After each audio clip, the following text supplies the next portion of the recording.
Nous arrivons à la station du solstice d'été. C'est le premier jour de l'été, le jour le plus long de l'année.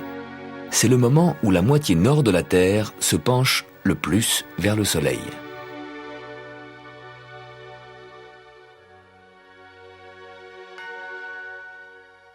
Le Soleil s'est formé par la condensation d'un nuage interstellaire fait de gaz et de poussière. De plus en plus de matière s'est condensée au centre de cette masse en rotation.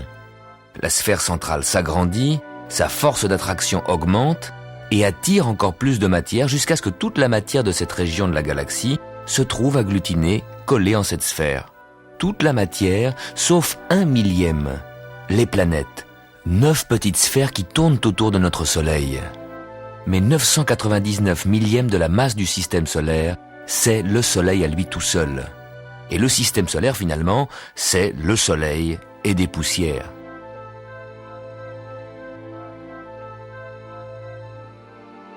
Les planètes, y compris la Terre, ne rayonnent pas. Elles ne font que refléter la lumière du Soleil.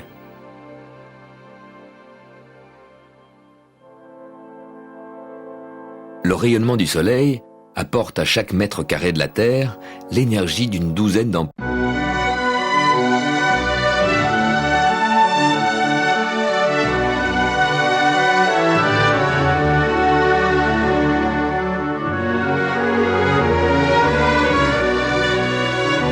La Terre, notre vaisseau spatial. Bienvenue à bord pour ce voyage d'1 an autour du Soleil.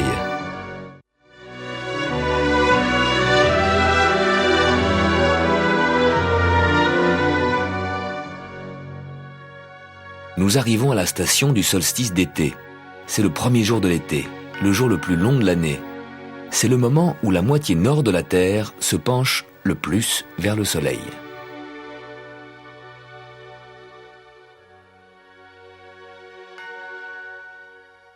Le Soleil s'est formé par la condensation d'un nuage interstellaire fait de gaz et de poussière. De plus en plus de matière s'est condensée au centre de cette masse en rotation. La sphère centrale s'agrandit, sa force d'attraction augmente et attire encore plus de matière jusqu'à ce que toute la matière de cette région de la galaxie se trouve agglutinée, collée en cette sphère. Toute la matière, sauf 1/1000, les planètes, 9 petites sphères qui tournent autour de notre Soleil. Mais 999 millièmes de la masse du système solaire, c'est le Soleil à lui tout seul. Et le système solaire, finalement, c'est le Soleil et des poussières.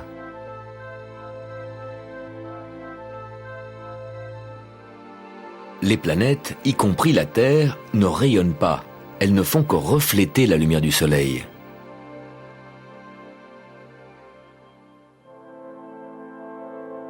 Le rayonnement du Soleil apporte à chaque mètre carré de la Terre l'énergie d'une douzaine d'ampoules de 100 watts.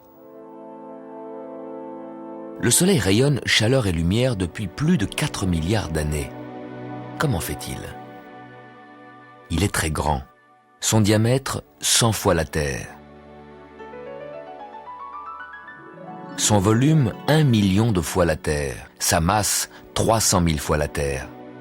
À cause de cette masse énorme, les pressions au centre font monter la température à 14 millions de degrés et provoquent des réactions nucléaires permanentes. Le Soleil est une sorte de réacteur nucléaire. Son combustible est l'hydrogène, l'atome le plus simple de l'univers. Il n'a qu'un seul électron. À la suite de fusion nucléaire, les atomes d'hydrogène deviennent des atomes d'hélium en dégageant une énergie énorme.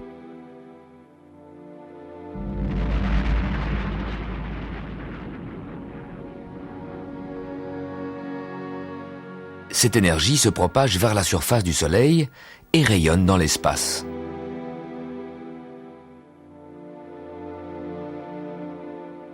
Le Soleil nous envoie des rayons de toutes sortes, des particules électromagnétiques, des rayons de lumière, mais surtout de la chaleur.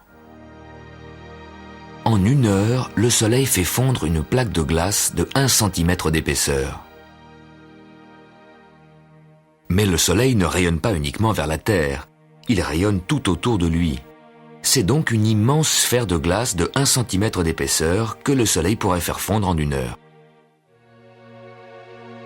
Si on comprimait cette sphère, ça donnerait un bloc de glace d'1 kilomètre que le Soleil ferait fondre en 1 heure.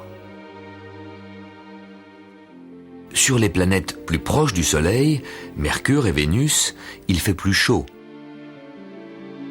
Posé sur Mercure, notre bloc fondrait en quelques minutes. Le rayonnement du Soleil diminue avec la distance. Dans l'environnement de Saturne, moins 200 degrés. Ces anneaux sont en fait des blocs de glace.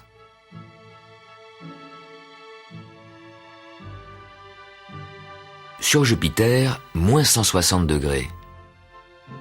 Sur Mars, moins 60 degrés. La Terre a la bonne distance, bien tempérée à 17 degrés pour l'évolution d'êtres vivants adaptés à cette température. Vous en faites partie. Le jour du solstice, c'est le premier jour de l'été. C'est le jour où le Soleil est le plus haut dans le ciel. Le jour où il décrit sa plus longue trajectoire. Le jour le plus long de l'année. En hiver, quand le Soleil est bas, les rayons du Soleil pénètrent loin dans la pièce. Puis de jour en jour, les rayons du Soleil entrent par la fenêtre avec un angle de plus en plus vertical, au fur et à mesure que le Soleil a grimpé plus haut dans le ciel. Vu de l'espace, voilà ce qui se passe. Comme la Terre est penchée à 23 degrés vers le Soleil, au pôle Nord et jusqu'à 23 degrés du pôle, le Soleil ne se couche pas. Cette ligne, c'est le cercle polaire. 24 heures de soleil le jour du solstice d'été. S'il fait beau, là-haut dans le Nord. Par contre, au tropique, à 23 degrés de l'équateur, tout autour de la Terre, le long de ce 23e parallèle, le Soleil, à midi, se trouve à la verticale. Le 23e parallèle, c'est la ligne imaginaire qui passe en Floride, aux îles Hawaï, à Hong Kong